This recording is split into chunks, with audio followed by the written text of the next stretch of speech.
Good evening, everyone, and a very warm welcome to all of you. Thank you so much for joining us this evening. On behalf of Shiv Nadar Institution of Eminence and the Kiran Nadar Museum of Art, it is my pleasure and privilege to welcome you all to our event, Embodying Histories, Choreographies, Narratives, and Institutions, Conversations Across Research and Practice. This discussion is in continuation of KNMA's presentation of Aditi Mangaldas' Within and the culmination of Professor Jeff Friedman's Fulbright residency at Shiv Nadar Institution. This evening is a coming together of practices and perspectives where dance becomes more than just a performance, emerging instead as a vital mode of inquiry, a way of thinking, remembering, and imagining. It is a space where we reflect on how bodies carry histories, movement hold memories, and choreography becomes a powerful lens to engage with past and the present complexities of society. The conversation today will highlight how choreographic practices generate knowledge, drawing from archives, responding to social realities, and expand what it means to research through the body. More importantly, it will reflect on how artists and institutions can collaborate, challenge, and co-create. Before we begin, I am honored to invite Professor Rajat Kathuria, Dean of the School of Social Sciences and Humanities at Shiv Nadar Institution of Eminence, to address all of us who have gathered here today. Professor Kathuria has been instrumental in shaping our school's commitment to critical and interdisciplinary scholarship, and his support and encouragement have made conversations such as this one possible. Professor Kathuria, may I please have you address the audience? Thank you.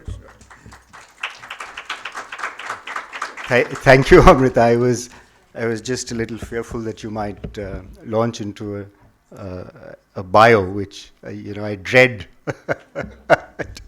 Well, thank you, Amrita, so much. It's such a pleasure to be here. I believe the weather has played truant today, but nonetheless, it's great to see so many of you here. I remember the last time we were in this very room was, and I'm talking about Shiv Nadar University, the School of Humanities and Social Sciences. We were here was about 3 years ago, to the day, I think. And the event was the Russian invasion of Ukraine and its global implication and implications for India. Today's topic is much happier. I'm so happy to say that it's a much happier topic, as it's quite a mouthful, so let me read it out. But good evening, ladies and gentlemen, and a warm welcome to all of you, as Amrita. Let me echo what Amrita has said.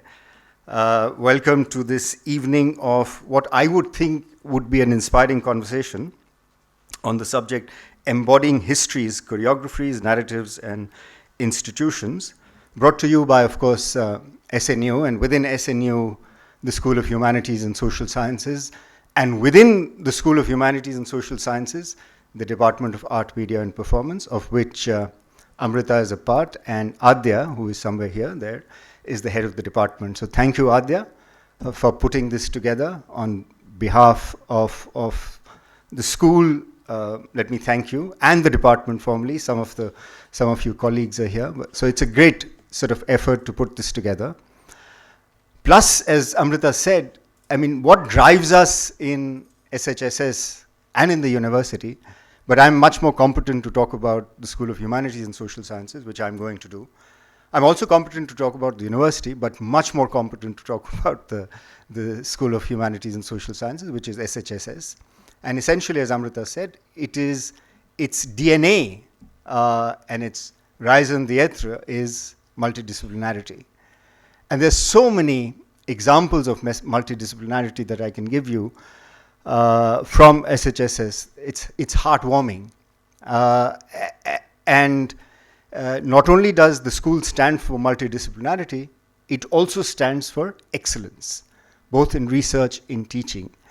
So if there are two things that drive us in the university, and in particular in the school is really a microcosm of the university.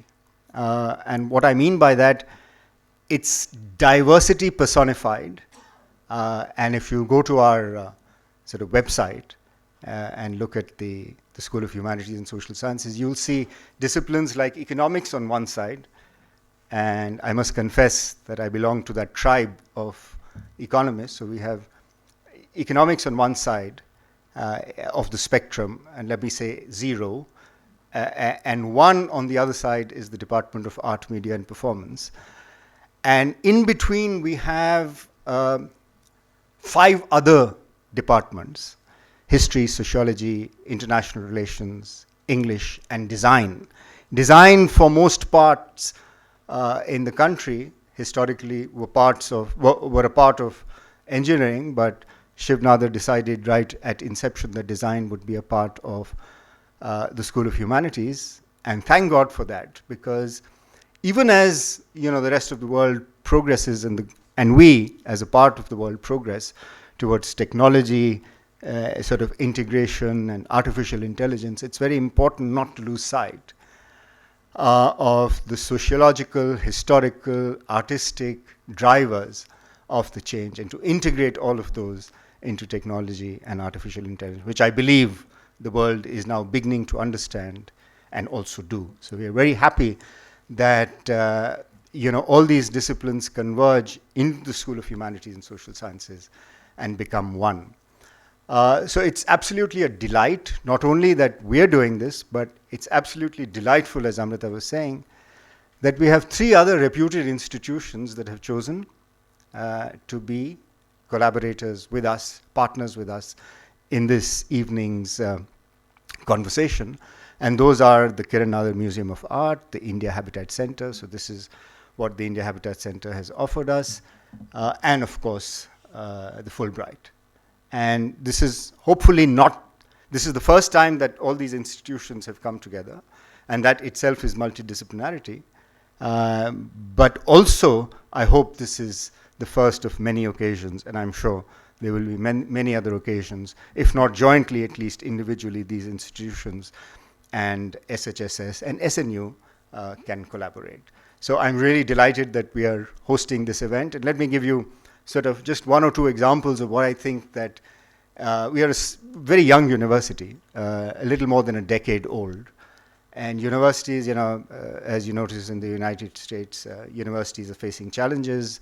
They're 100 years old and they can stand on their own feet, they can be their own people, they can drive their own agendas because they've been around for 100 plus years. We at Shiv Nadar, we've been around for a little more than a decade and a half. But I think we've begun to be recognized in the firmament of private universities. And not only recognized, there are several private universities, but I think the distinctive feature apart from multidisciplinarity and excellence, is that we've been able to establish a credibility in the ecosystem. I think that's very important for a university, especially when you talk about private universities in India, where it's been dominated by public universities. A private university being able to establish credibility in the market is no mean achievement in a short period of time, given that private universities haven't always acquitted themselves well in the ecosystem in the country, and having to do that in a short period of time, I think speak volumes, not only for the leadership of the university, and I must, on behalf of Shikhar, the Chancellor, and Ananya, the Vice Chancellor, they regret their inability to be here today. Both of them would like to be here today, so I'm in some sense representing both Shikhar and Ananya. Both of them are traveling. And there is a Shiv Nadar event in Bangalore where Shikhar is, even as we speak, this evening, and Ananya has had to travel overseas at short notice. But on their behalf, I extend a very warm welcome to all of you and congratulate all the institutions involved to having achieved what I would call an evening which will reflect multidisciplinarity, and of course it will reflect also excellence, something that we stand for. And I'll give you one example. I've been promising to give you an example. So there are students in the university that can do a major in computer science or whatever, what have you, mechanical engineering, whatever, or physics, or even economics, and do a minor in dance or a minor in design, and then decide that they would like to pursue a major in design or a major in dance in their subsequent degree. And this is not just my figment of my imagination. This has actually happened in Shiv Nadar University. So if I were a student today, When I was a student, there was no such ability in India to do this. If I were a student, I would love to come back to a university like Shiv Nadar University, which is part of an ecosystem. Of course, I'm, as they would say in economics, you're a conflicted person. Yes, I am. But I'm really happy that as a faculty, I'm a part of this ecosystem which nurtures excellence. And any of you who come to the university at any time, all of you are welcome to come to the university. You will see excellence in the air. As they say in Paris, love is in the air. In Shiv Nadar, faculty excellence is in the air. So thank you very much for coming. It's been a pleasure to speak to you, and I hope you enjoy the rest of the evening.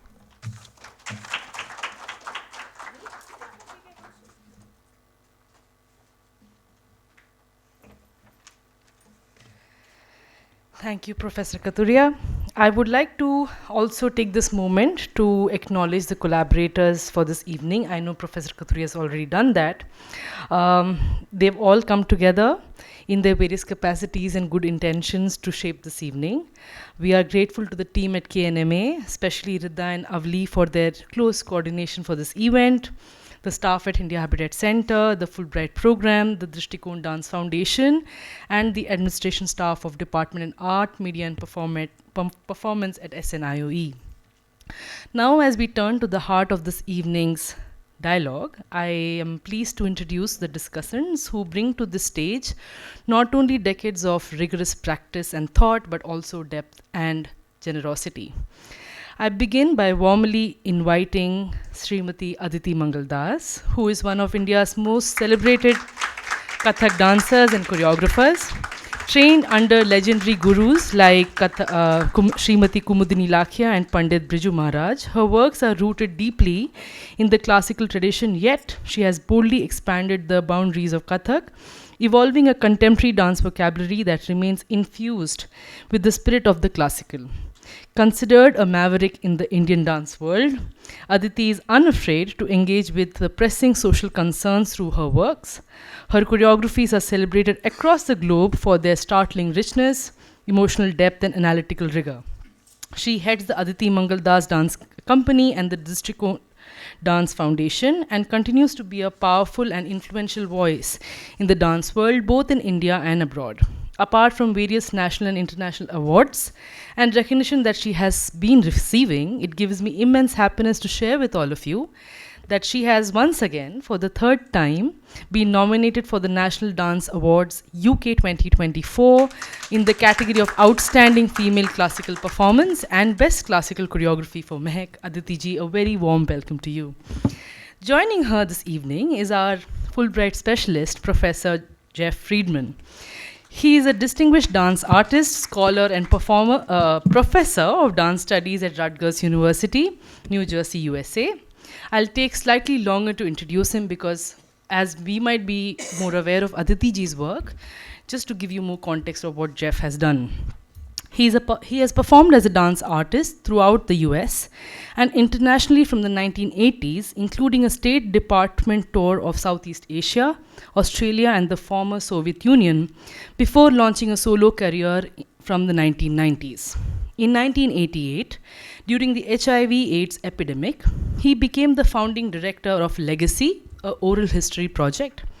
This 25-year longitudinal oral history project documents and preserves the life histories of dance, music, and theater artists who are at risk from a life-threatening illness, advanced age, and minoritized status. His dance and text-based performance work, Muscle Memory, memorializes selected life histories from Legacy's collection, which premiered in 1994. In 1997, he pursued his doctoral education, theorizing the embodied interview, expanding this methodology through historical, cultural, and philosophical analytical frameworks. His scholarship on the embodied interview has expanded the field's understanding of how bodies think, remember, and narrate. Furthermore, in 2015, he expanded his public social justice work as a founding director of the Dance for Parkinson's Disease program at Rutgers, and in 2021, he founded the Integrated Dance Collaboratory, offering dance and disability services, including expanding community dance classes to neurodivergent people adding professional development opportunities for emerging disabled choreographers, and conducting research studies in the area of neuroarts. We are so happy to have you with us, Jeff. Together, they will also be in conversation with Dr. Adya Kaktikar and Ms. Aditi Jaitley, who are representing the two institutions who have come together. Adya Kaktikar is a dancer, scholar, and the head of Department of Art, Media and Performance Department at SNIOE, and Ms. Aditi Jaitley is the Senior Performing Arts Curator at KNMA. Without any further delay, I would like you guys to open the discussion. Thank you.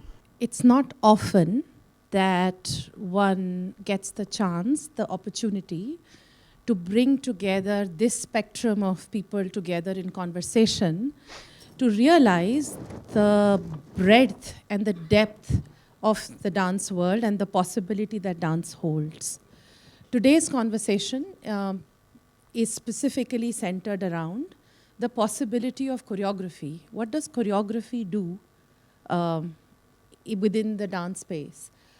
So very often we focus as viewers, as students, as dance scholars on the technique, on what's happening on stage. But what is happening on stage is very often a product of the design, of the way bodies have been placed together to do certain things on the stage, to create meanings continuously. So I would like to begin this evening by posing a question to both of you in your own spaces. That we know that dance holds multiple meanings, and that one gesture could have simultaneous polysemic understanding, so that one gesture means more than one thing at a time, and over time can also begin to mean more than one thing. In the choreographic process that both of you have, and so distinct from each other, both in terms of location, technique, impulses, I'm curious to begin this conversation with this idea that dance, and specifically the design of choreography, holds within it multiple meanings simultaneously, which become available perhaps over time, perhaps over contexts. So from that, would you want to start? Or Jeff, do you want to start? Okay. You like. You can. Thank you, Dr. Kaktikar. Thank you for inviting me, and thank you, Aditi, for being here, SNU and KNMA. Thank you. And thank you, Sangeeta, for helping me. And it's an honor to share the stage with you, Professor Friedman. And thank you all for being here today. Let's take any gesture in Indian classical dance. Any gesture or movement already intrinsically has many, many meanings within the structure. It depends on how you use the gesture. It depends on the directionality of the gesture or the movement, or the dynamics of the movement and the gesture. I'm going to take a very small fluttering, because you had mentioned it that day, and I thought I would start the conversation from there. Dew dropping, rain, on my fingers, on my face, a bird flying. See, it's same fluttering of the fingers, a bud opening, a bee buzzing around, an intelligent mind. What is it? It's just the fluttering of the fingers.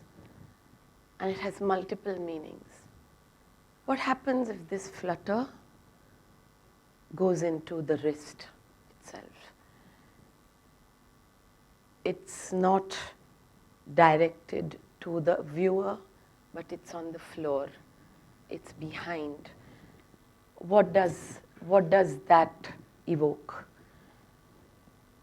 From order to disorder? Is that possible? Or like a fish out of water, where it goes into the entire wrist. But now let's think about it, what happens, because Kathak, as you all know, has a lot of footwork and very, very complicated and interesting footwork. Usually when we are dancing in Kathak, the vibrations, the same thing of the feet, don't go beyond the torso. So mostly the torso is still while the feet. But what happens if the vibration is allowed to enter into the rest of the thing? It's like there is conflict in your mind, and that conflict goes into your fingertips, right? So what happens when that entire body has this sense of vibration? I'm going to show you two short clips from a work of mine called Forbidden, which is about female sexual desire. And why is the world scared of female fantasy? Why is it, of course in conservative, but even in liberal societies, why is it that women are sanctioned, are hounded, are compartmentalized, are controlled and eventually punished? Those women who have the courage to own their own sexual desires. So it's, you will excuse me, but it's repetitive, both the clips. It's little long, it's 2 minutes each. What is the first clip about? She has just experienced the awakening of sexuality within her. Naina Banpadi, Alire More, Naina Banpadi. Something has awakened in me. And then her utter bewilderment at the sanctions of society. So how do we use this same flutter to convey something completely different from a bird flying, right?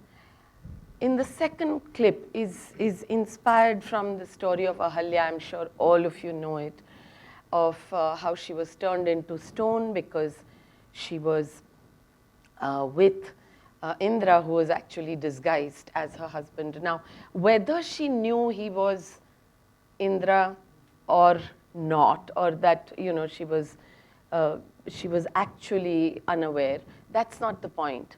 But her sexual decision didn't depend on her, and she was eventually made into a stone. What happens to this stone? What is the rage that arises from within? Please have patience, because these are two 2-minute clips from a 1-hour production. They are very, very they don't move. I'm in one place with just vibrations, so it may test your patience. Could I have both the clips, please? If I could have the lights off. Yeah. So the first one is this Naina Banpadi, about the bewilderment at the eventual sanctions of society.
And is this possible while you're doing choreography, that this same vibration or the sense of flutter, can it be reflected in the scenography?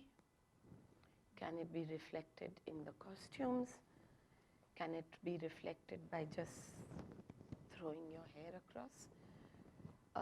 This is a short, much shorter clip from my work Interrupted, which is about aging, and it's about the constant disintegration of the body, how the body disintegrates, how the vulnerability of the body and yet its resilience. Unfortunately, this clip doesn't have the vibration of the lights also, but you will see the vibration of the body, the skin disintegrating, of the scenography with the disintegrated bodies. Yeah, there's just the last one clip. Clip 3, please.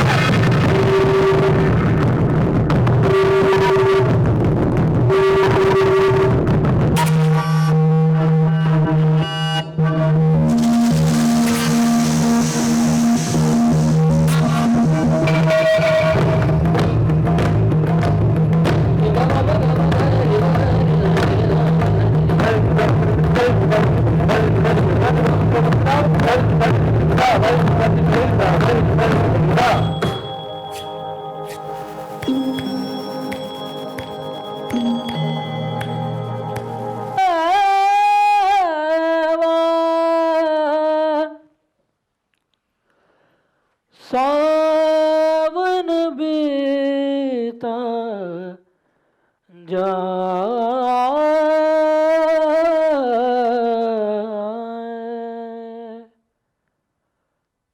सावन बीता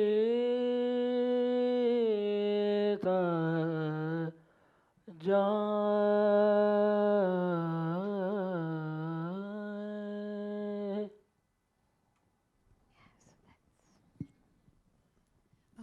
Thank you for that. To me, it looks like this notion of a gesture that can hold many meanings goes across many layers simultaneously, moving out from just this body, but also bringing into play other bodies, bodies from the past, from other places, on the stage, in the choreography. Now, if I was to take that question to you, Jeff, how does a gesture for you, so Aditi ji talked about repetition, and I know we've sort of, so do you want to? Yeah. Yeah, first, just building off of what Aditi mentioned, I was especially struck by the most recent example where you talked about an older woman's body both disintegrating and exhibiting resilience at the same time. To me, what is most challenging, say you have the Gutenberg Bible being printed in I don't remember, maybe the 14th century, something like that. You begin to shift from a multiple and simultaneously presentation of communication to a linear, singular, word by word by word kind of a cumulative approach. And that actually colonizes our minds to think that everything happens in a linear fashion. It does not. It is a simultaneity, and the body is innately simultaneous.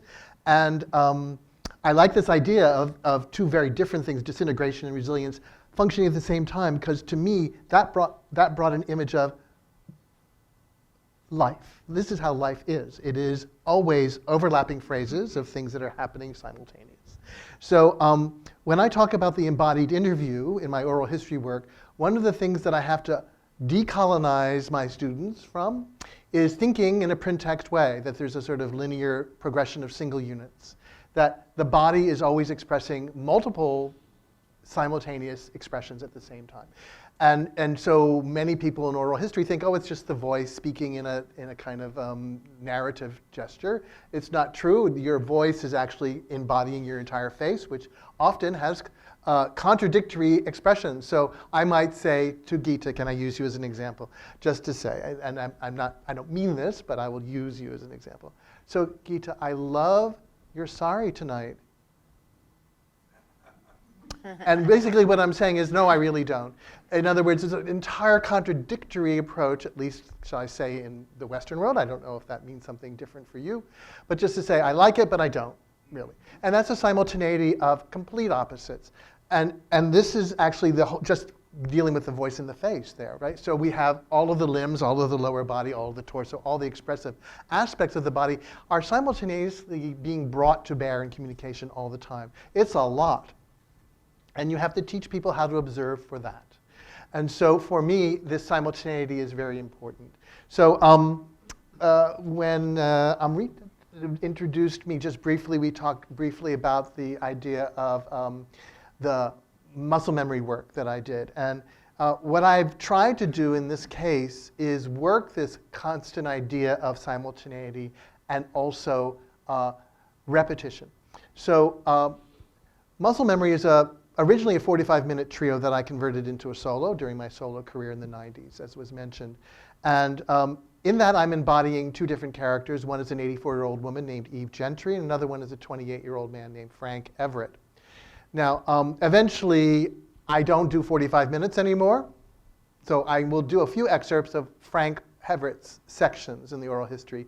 This first section is something that is dealing with a kind of early biographical sort of story about him, but what I'm using is a particular gesture, which is a finger snap, as a semiotic reference to multiple different emotional states.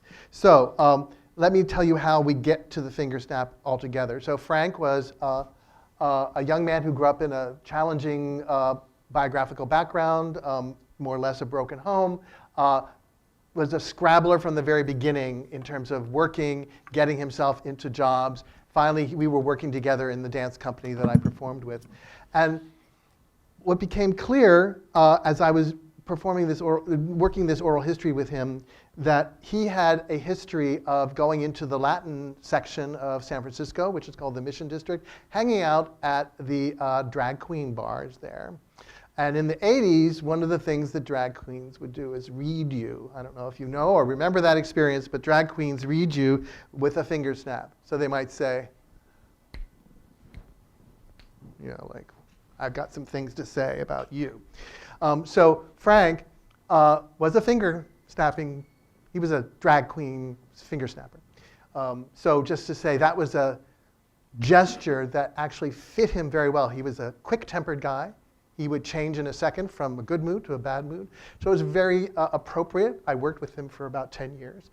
So I know how it is when you're on tour and everything's tough, how Frank behaved. We shared a room. We shared a stage. Frank was unpredictable and so on. So this was Frank.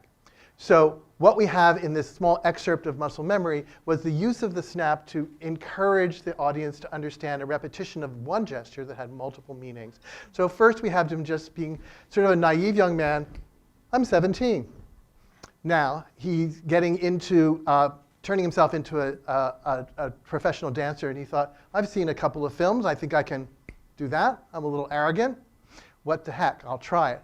And then when his father came over to house with a gun, we have this sort of irregular snap behind him, which actually speaks to, for me anyway, anger, shame, goading him, asking him to kill himself. This was another element. So I'm bringing the snap in semiotically to mean something different. And at the next part, we talk about the very special jazz training he has, and he was very full of the sort of sexuality of jazz. So this is the excerpt from Muscle Memory that uses that in his biography. I was 17.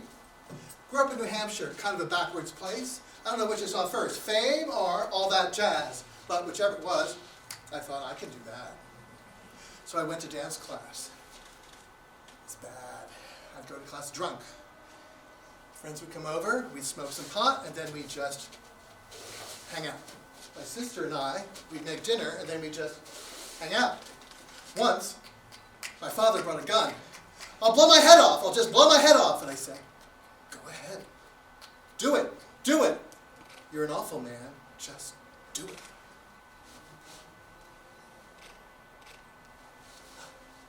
I used to go to Phil Black's. Did you ever go to Phil Black's? It's this very, very fancy jazz studio on the corner of 52nd and Broadway. And there they were, the jazz divas. Hot, hot jams. And there I was, step 1, step 2, step 3, step 4, step 1, step 2. By the end of 6 weeks, I was in the advanced class. This drug-addicted, suicidal teenager who felt like shit about himself had become this up-and-coming, talented young dancer. I'd escaped my childhood, and so I moved to San Francisco.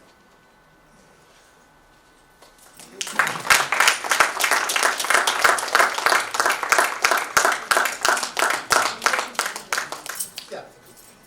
So basically what I'm trying to do through choreographic means is to invoke multiple simultaneous communication, all parts of my body working, but overlaying a particular gesture, as you saw, with multiple layers of meaning, as Aditi very well said, in different contexts for different reasons. So this was the purpose of that section there in terms of semiotics in choreography. Thank you for that. It's interesting to see how across times and across techniques and cultures, the idea of dance holding multiple meanings through repeated gestures in different ways happens, right? So I'm now thinking that given that given that dance inherently holds multiple meanings simultaneously, what are the many narratives or simultaneous stories does your dance piece hold in a way that, and I'll just come from this experience of Within, and we saw Within, I think, a day after the Pahalgam attacks, and it was hard to see prone bodies on stage, and we saw stories in it that was perhaps not the original intention because this was done 13 years ago. And so in some ways, there is in the design the possibility that today, what I'm able to build and see stories in it. So then my question is, what are the language, and you also speak during your work, which Kathak does, but you speak different things and different languages and different ways, as do you, Jeff. You also speak a lot during, and nobody speaks during jazz or ballet for that matter. So I'm curious both in terms of the language that you use, spoken, technical, in the way that it creates, the choreography becomes a container for new stories to keep coming from the same piece, and for new audiences to connect to the piece. So yeah.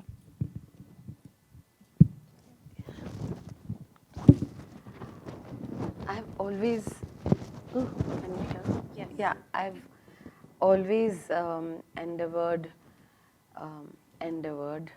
to let my work be like a comma and not a full stop, so that the viewer goes back, and if at all the work resonates with her or him, that person writes their own life experience along within that sentence that I have left it. So often after a performance, when there are people in the green room and they say, oh, I got that feeling, was that your intention? And very often it's not. And I actually love that, because I have opened maybe 2-3 windows, but when somebody comes back to me and says, oh, I saw that in your work, and I said, wow, that adds another layer, another way of understanding, because eventually we've come to this room with very interesting, diverse life stories, right? And to hold your hand and drag you down one particular path is not something that I'm interested in doing, but to just open a few windows and then let you decide which window you would want to peep out of or open other windows. I have two little short films that I would like to, and they give reference to this constantly evolving choreographies. So two are from narratives, again mythological narratives that became the underground stream of Within. They were only underground streams because Within is about looking at your inside, the half embrace of brutality and humanity within each of us. The first story is of Shiva with the dead body of his wife, running berserk across the world in this dance of destruction. That gets transformed into the actual piece Within. I don't know if you all got to see it. In this humanity running with the burden of brutality within them. And then during the pandemic, my dance company was completely scattered from Canada to Singapore and most of us in different parts of India in our little homes. And I asked them, what is the burden that you're carrying? What is it that you feel? And they had all danced in Within before. So they knew the movement, but the context changed, the place changed, the light and the sound and where they were dancing changed. So that's one of the short films, which was, in fact, all these 6 films were made with the help of Raw Mango, because they sponsored it. The second one is Brahma desiring his own daughter. And to escape, she becomes a deer, and then he becomes a deer, and so on and so forth. But in the work Within, it's about this multiple emotions that go through you. There's this lone body on stage. Light is vibrating on her. She has a back to the audience. So you just feel this sheer desperation, disgust through her. And on the side, there are dancers who are emoting all the expressions. Respect for your father, love for your father, disgust, complete anger, sorrow. And then to emphasize the graveness of this brutal action,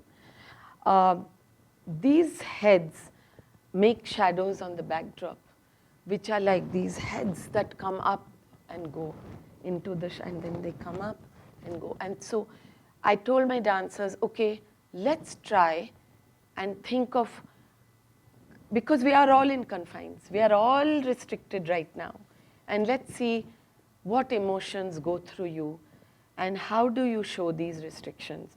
So you will see this short 2 films, and then I'll show you 2 more.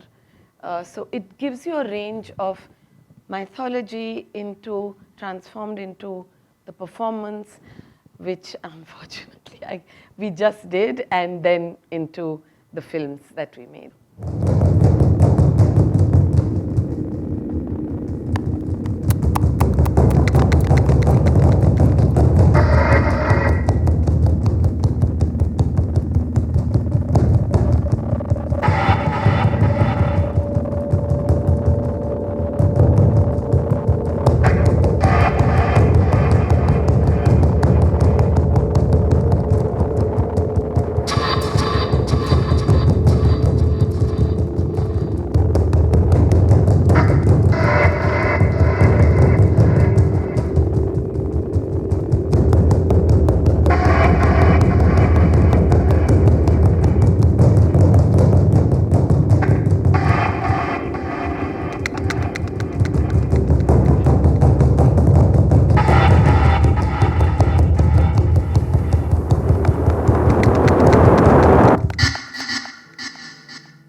Yeah, that's fine, it's okay.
So this was like mythology into the work, into a very different medium.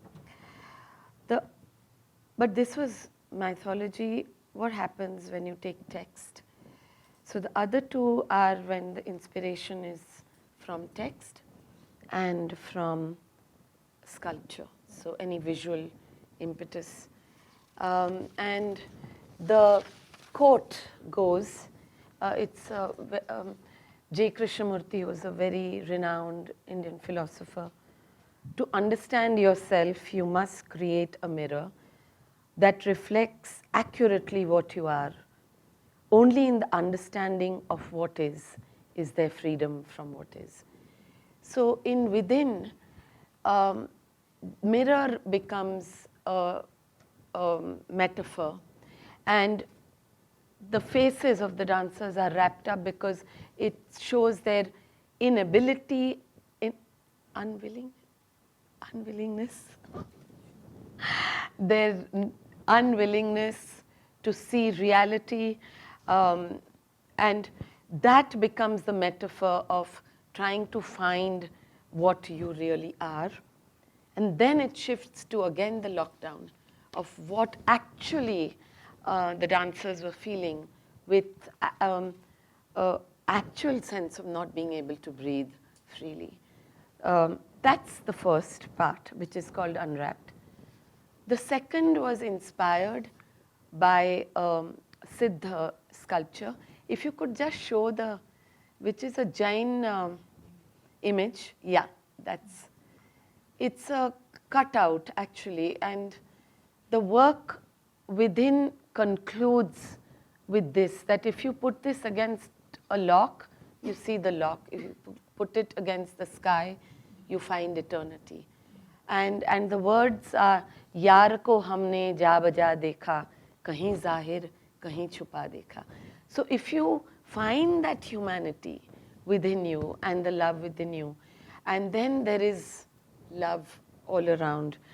And so our thing was to use the spins of Kathak, and we asked the dancers, I said, find that passion in this constriction.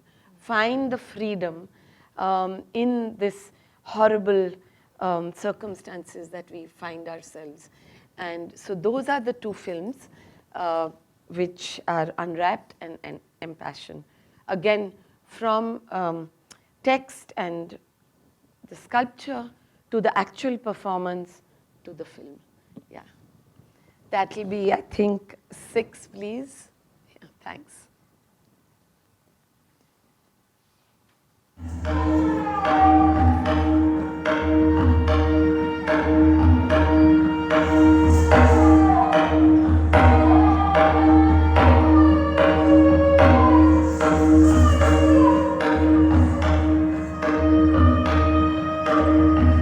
Wrapped up in yourself, you hid from me. All day I looked for you. All day I looked for you. And when I found you, hiding inside me, I ran wild, playing now me, now you, now me, now you. now me, now you.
Thank you for that. I think the really powerful idea that stays with me as you speak and I look at this is the idea of narrative as metaphor, not as a linear like story as a metaphor.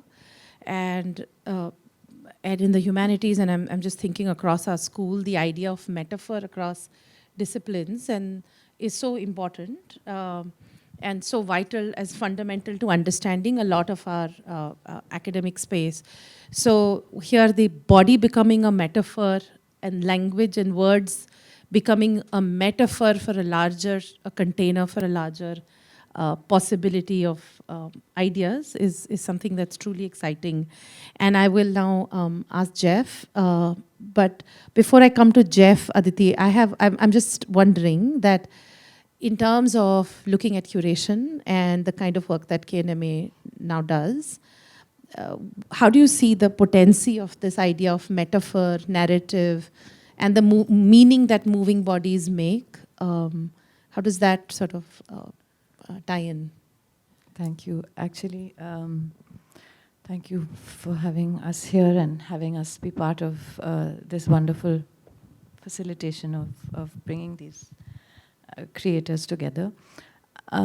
It was a privilege to bring Aditi Didi's work, and one of the things that I've been hearing for many years is from the academic side and from the practitioner side is that while the language may be different, the impulse and the intention is very much the same.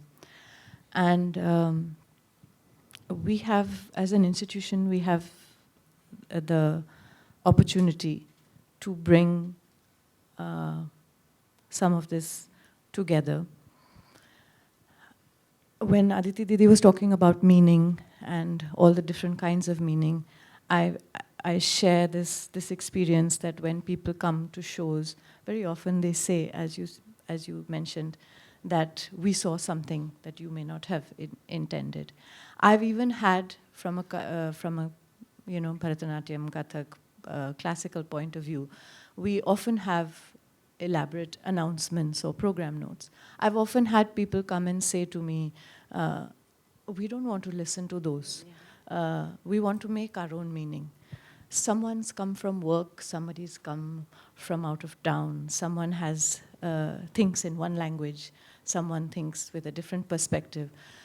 The window to view art of any kind, and we see that so much in the museum with from the visual arts point of view, And we talk about this a lot, that it's, as an institution, we don't want to presume the window from which someone is going to perceive a piece of art. Music, dance, a painting, a sculpture, an installation. It's almost presumptuous to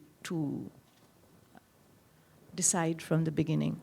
And I think even for Didi's performance, we decided that we would do away with the announcement at the beginning. She also wanted it to be a surprise. Instead, I don't know if how many of you had the opportunity to be there, but instead we had this LED wall with a creation, a video installation made by some very generous and talented friends of ours in Italy who work with immersives. And they made, from all the videos that Aditi Didi and her Sangeeta ji so painstakingly put together and shared with us, they created an installation which had almost no text, no preamble, no explanation, but it set a stage for you to view the performance in whichever way that you wanted to experience it. And that, I think, was the thought that these metaphors that mean different things, the meaning that people bring with them, is, as an institution, something that we acknowledge as being distinct and unique to everyone. And while it is our privilege to bring theater makers, dance creators, performers, choreographers, artists of various kinds together, we don't want to presume what window you want to view that piece of art from. So just from an institution's point of view, I wanted to share that. Thanks for that. And I'll return to the question of the metaphor. Language is a metaphor, and something, and again, coming back to my original thought that you use text in your work, and text in a way that is not typically used within performance. I would also say that you use movement within interviews in a way that it's not done. I'm curious about, again, coming to this question of what purpose does this language serve in your choreography, as a metaphor, as a thing that sort of speaks across things? Yeah, before I start, I just want to say that installation is epic. It's a great reminder of me speaking earlier about the idea of decolonizing a print text culture. It is, from an immersive video perspective, it is deeply decolonizing anything linear whatsoever. And what it does is you immerse yourself in this gigantic screening of the work. And what I think it's doing is going towards what I call kinetic narrative, which is totally not the telic or the linear narrative that print text has given us. So I just think it's doing a lot of work by undoing the notes and sending us into the kineticism of it. And I'll just say, yes, it's a visual medium, but boy, for me, it was a kinetic medium. And so kinetic narrative for me was very powerful there.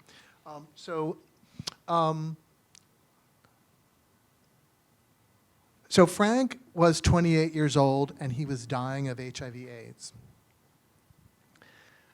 So this was a very particular experience, sitting in his apartment, recording a narrative. And what happened is he told many stories, and they weren't always told in an exactly a linear way. So there was a little cue for me in, what can we say, 1992, I think, when we recorded the interview, that there was another narrative emerging here that was not linear. And so I'll describe that in a moment, what those narratives are. But for me, as I was accumulating, recording multiple narratives of people who were dying, they began to live inside my head. And eventually, over the longitudinal period of the study for 25 years, there were between 70 and 75 of those narratives. And everybody was at risk for a life-threatening illness, whether it was breast cancer or HIV/AIDS or whatever it would be, or they were elders. And so there was a particular risk factor that was always present in the room. And to me, there's a lot of compassion that has to be brought into the room in order to manage that, in order to allow for them to speak their world to me. And then also after recording the narrative, I was transcribing them, I was editing them. The words I was listening to them over and over again. If you ever transcribe something, you hear it many times. And those words began to sort of just accumulate in my brain. And that became a lot for me. And at a certain point, I think I needed to do something to manage that.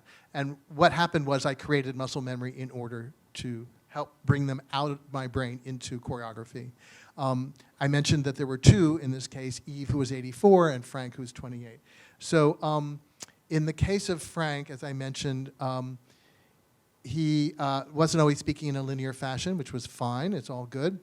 But at a certain point, Frank began to have trouble with his memory very, very clearly. And that was about interview 6 out of 8. And at one point at the end of that interview, I asked Frank, in terms of honoring the ethics of an interview process, do you want me to continue? Because I see that you're having trouble retrieving your memories. And he said to me, and I'm quoting him very verbatim here, he said, "I want you to record me losing my mind." Wow. So that was Frank at 28. Pretty sophisticated response, I thought. And so I honored that. And so that became kind of the kernel of this next section of muscle memory that I want to show you, which is a section where I take 3 different stories from his various narratives and I mix them up. I use them to disrupt each other. So in regards to this question of a telic narrative or a linear narrative, I was purposefully telling stories that indicated some kind of linear, but they were always disrupted by each other. So they were constantly taking the, shall we say, maybe the expected sort of linear flow and undoing it. So in some ways what I was trying to do choreographically was the decolonizing process that I was discussing earlier of print text mind into, shall we say, simultaneously multiple the ways in which bodies actually live in the world and present themselves. So the 3 stories that you'll hear is Frank's first solo, which was titled Panic. It comes from an Anna Sokolow work called Rooms. We don't have to get into that unless you're curious. I'm happy to answer that. The second story is Frank's last solo, which was made by our artistic director to honor him as he left the career and went into the dying process. And the third narrative is when he woke up paralyzed from the waist down because of an opportunistic infection in his brain from HIV/AIDS. And he had to go to the hospital, and his mom, Joyce, was there, but she didn't know where the hospital was, so they got in the car, and he couldn't remember where the hospital was, so there was this very panicky kind of going all around San Francisco looking for the hospital, which he knew was there, but couldn't find it. And so that was all 3 of those narratives are intercut purposefully so that I'm interrupting the linearity to choose to create a metaphor here, which for me was based on Martin Heidegger's philosophy around the question of being towards death, which is once you actually achieve the ability to perceive your own finitude, that is to say the end of your life, you begin to live in the most fully authentic way possible because time actually becomes real for you instead of ever present. So all that to say is that what I was looking for was to create that kinetic narrative, to create that moment in which a clearing, as Heidegger calls it, a clearing appears in the center of all of that where Frank actually emerges into that moment of becoming towards his own death.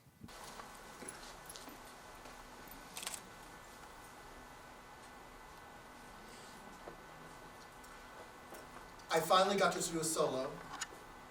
The solo I did was called Panic. I tried so hard to express panic. Finally, something real. Panic took me over that. I couldn't move that leg over the side of the bed. Mom, we have to go to the hospital. We have to go. Now I'm repeating to again to the back and then to the front. Stop, look, nowhere looks right.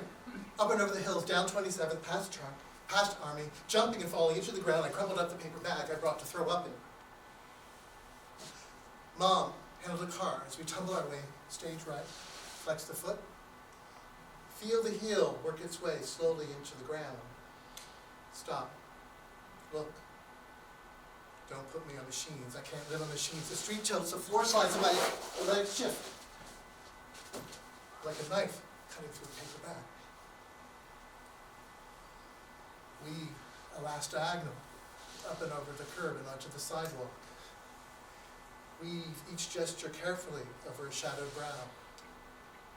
We're nearing the end of a rather short composition. With a glance, back out. Facing forward. Backing out, face forward. It's over. I don't want it to be over.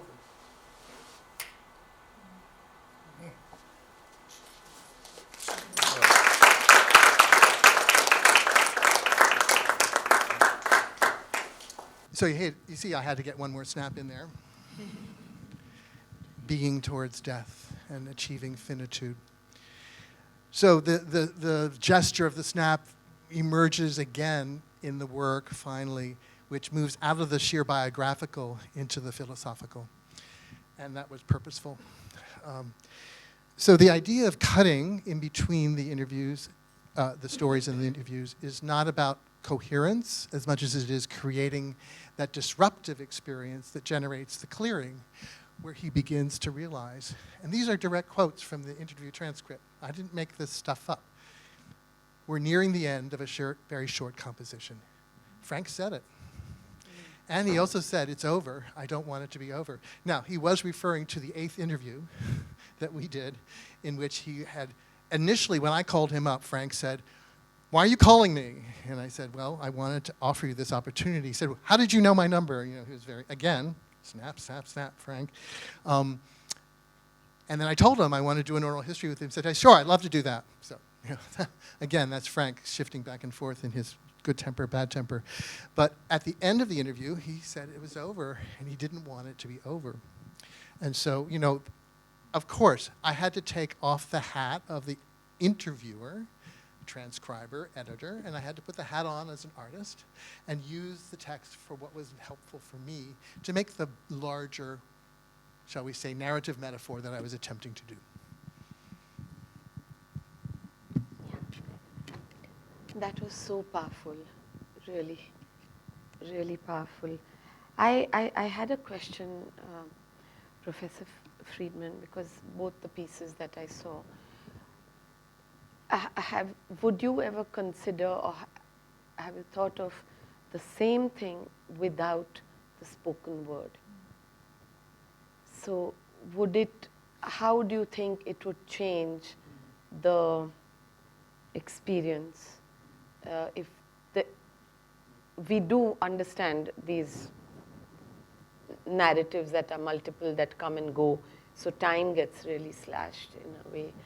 But what would happen if the spoken word is removed? Because this is a question very often in classical work. We have our narratives that, you know, they're sung. And what happens if you don't understand that language? So how do you enter that work when the language is foreign to you? And how does the viewer enter that work? Yeah. No, it's a great question. And in fact, when the work was 45 minutes long, there were 2 characters, a woman who played Eve and myself played Frank. And the third character, I don't know if this makes any sense, but was kind of a ninja. And she was completely without words, and she did tasks throughout the whole piece, which were meant to be metaphors, many of which were like doing very short tasks of lifting up a bucket and carrying it to another place. And then it turned out the buckets have water in them. She began pouring water into buckets, and then she poured water into other buckets. And this was a whole thing that went on while we were doing whatever else we were doing, to the point where there was a big tub where all the water went in at the end. So there was kind of a silent, kinetic narrative going on with her. Now, when it turned into a solo, the piece was introduced purely by movement. So people were asked to enter into the work purely through physical kinetic experience. And then, so I don't know if I remember exactly the words, but eventually the text that was read, like dubbed overhead rather than spoken, was something like listen. Lots of silence there. What is it like to listen? What is it like to listen in between the bones? And it went on like that. And there was a lot of silence because actually when I was trained in oral history, I was trained to ask a question and wait 10 seconds before somebody answered. A lot of silence, 10 seconds, really uncomfortable, but let me tell you, every time I was uncomfortable enough to try it, I was deeply rewarded by people coming up with some deep stuff. And I had to keep remembering that, so silence was really important for me. So I just wanted to sort of drop sort of little drops of water in one word and then repeat the word and then go into the body. What is it like to listen in between the bones? Flip the switch to muscle memory, this kind of thing. So it was a meditation in a way of silence with movement, dropping the words in and then letting the words evoke the body, and then we went into the narrative. So that was how it started. So we don't have that now here today, but that's how it started. So your intuition makes a lot of sense to me because that's how it starts, yeah. And how it ends also.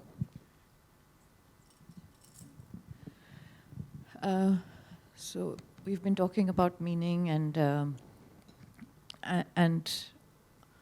how you make different meanings with similar things, and the gestures can themselves mean different things, and the movements take on different hues and colors. But in all of this, in your choreography, we'd like to ask both of you, over a period of time, how does it affect you? How does it change you when you take up a work, let's say even a work like Within? You spoke of choreographing it with a certain impulse under a certain circumstance, moved by the Nirbhaya incident, for instance. And then we came right up to the other night when, as Adya said, Pahalgam had just happened. And in between there was COVID and all those days of being locked down. How does that affect your work? What happens to the self? How do you look at it, the same work, in a different way? Over a period of time, how does that change the both of you? You've also spoken of these interviews that you did in the 90s. And then when you turn back at it and you bring it to, for instance, an institution like in SNU, and you bring it before students who have possibly not, I mean, HIV doesn't have horror that we had in the 90s, in the epidemic that we were expecting in those days, which thankfully didn't happen in that manner, but we certainly lived in that fear. So with students that are now, in today's time, working with that material, and you approaching it from a lived period of time in between, how does that affect the self?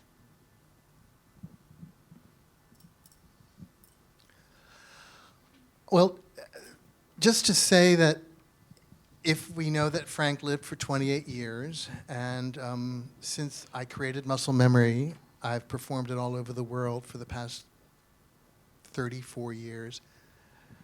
Muscle memory is older than Frank was when he died, which is something I hadn't calculated up until this week, actually. And that was quite compelling to imagine that. So given that, there's a lot of retrospective experiences. I will say that in the 90s, when I performed it in various places, like, for example, northern Idaho, which is not one of the most liberal places in the United States, there were young men in the dance department who never were able to talk about how afraid they were until I came as in a residency and included them in the work. And there was some, I don't know, I'm not trained as a therapist, but there was some therapeutic work going on for them in that way.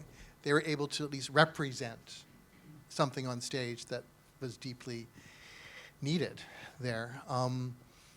But as you say, that era is in our past, and many people don't have that. But what I will say is that what I've discovered is this sort of larger question of being towards death and finitude, which I think is, as we follow Heidegger, if we choose to follow Heidegger, there's a way in which you can tap deeply into your own timeliness as a result of seeing the end. You get a past, you get a present, and you get a future from that, and I think that's useful. So that's a sort of outgrowth of time for me to kind of add another layer of meaning making to the work. Next year I'll turn 70, and I am personally coming towards my own sense of finitude. So I would just say maybe living in a dance world where it's very temporal, the dance is made, and I mean these are amazing, gorgeous videos. But the dance live lives in time. And there's something very beautiful living in a career in which time is very present. Everything is dying all the time, essentially. So there's a great lesson there for me. And so when I perform this, I perform it from now that perspective of my own finitude through Frank. That's a great question, Aditi. I would like to think that it is this same concept of a comma that I write in terms of time also. And if I look back at my work, some of them were genuinely open, ended, beginning of sentences. And so as time changed, circumstances changed, I aged, it was possible to write after that comma. Some choreographies were not, or some dance works. When I say choreographies, I don't mean group of people, I just mean some had full stops and they've gone. And they were meant to go. So they don't resonate with me today, and if I dance it, it feels forced. So it's something that you have. It's like I always say the work. I get pregnant with a work. So except for instead of 9 months, I think I take 2 years as gestation. Yeah, period.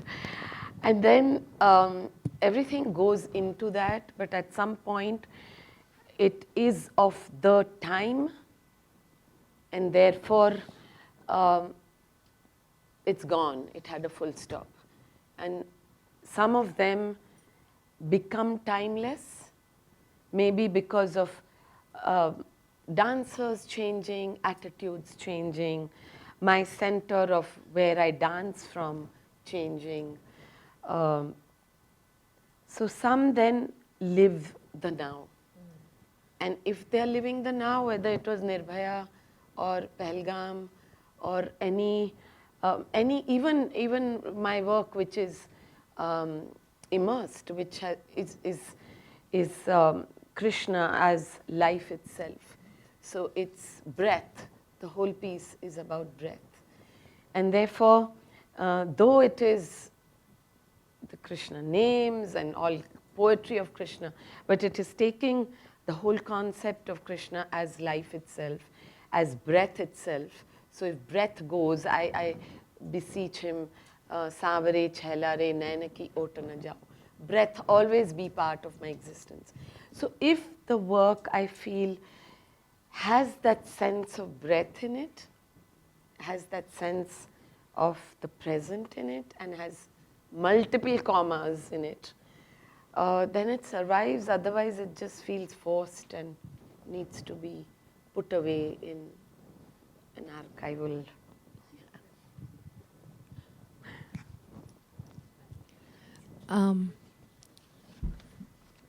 I wish this evening could go on and we continue to talk, but I'm sure that some of the ideas that have been sparked today will continue to thrive beyond this group, within the audience, amongst students, amongst scholars, amongst us in ways. But just to put a comma to today and not a full stop, may I request Professor Roma to, for us, bring it to a place where we feel that when we get up and leave the room, we have a sense of bringing this conversation together.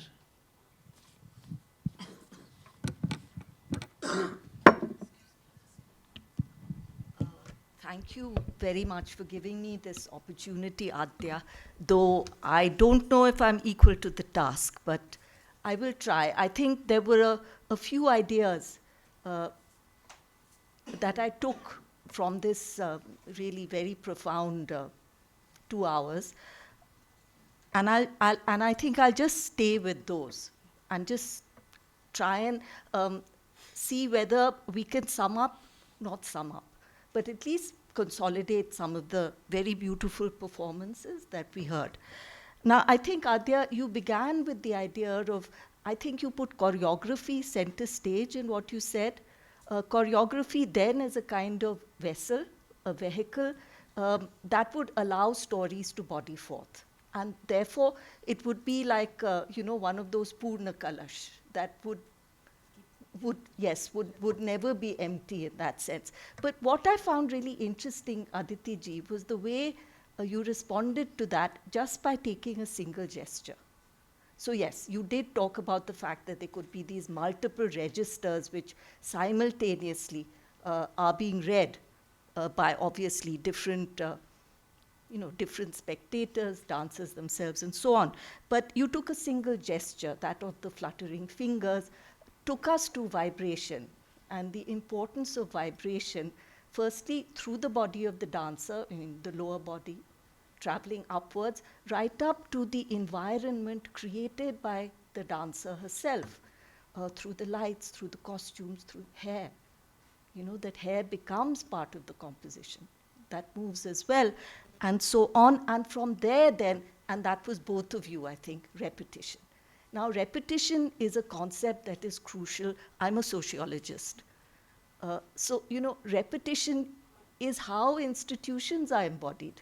And obviously, they are embodied because it isn't something that is external. We only understand what institutions are in terms of how people behave, respond to us. I mean, we are usually the alien who's gone there, from Mars, and doesn't know anything. And it is only through these modes of embodiment. Embodiment is always repetition.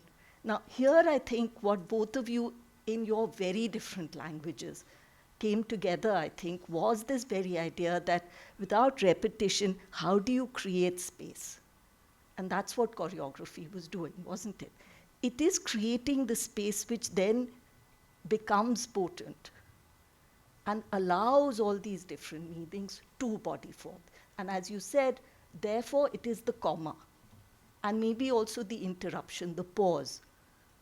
I mean, I'm working on comics right now, and the gutter is crucial there, that empty space between the panels, because that's where the real story emerges, right? So it's through these interruptions, and again, because I've also worked with dementia sufferers in a nursing home in the Netherlands, where, again, on the one hand, a psychogeriatric nurse, her most difficult, and it's usually most of the nurses are still women. There are men coming in now, but the most difficult task she has is to have to think or not to think. For people who have aphasia, that means when they speak, you do not necessarily know what is being said. Now, that, of course, is a condition of life itself. We know that. It's very philosophical. But then what happens is that you only have repetition. Now, repetition can mean apraxia. That means repetition is now meaningless.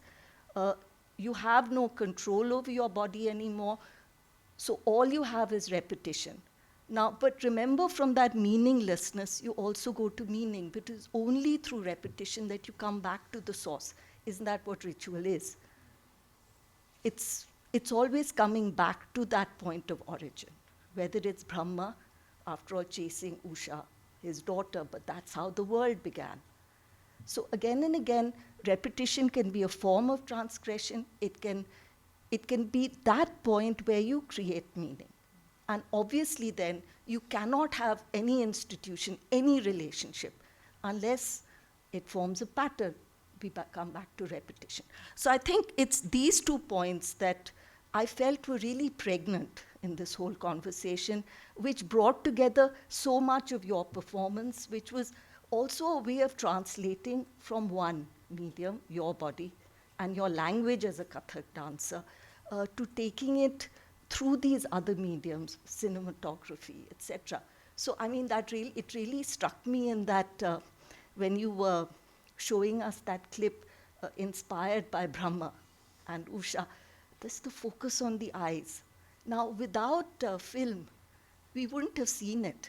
So again, it's only maybe when you talk across, when you try and translate into another medium, that maybe the full potential of your own medium comes forth, like yours, for instance, the way you use your language of ballet to actually talk about the body that is disintegrating but finds meaning precisely through that.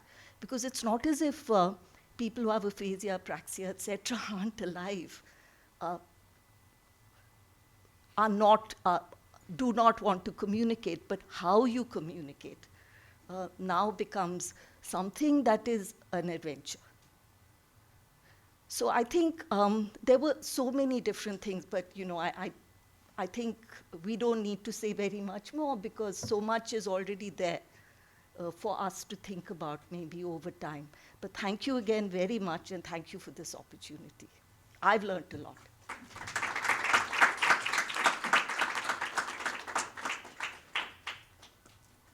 Thank you. Thank you so much, Roma. If we can have quickly take some questions from the audience. Anybody?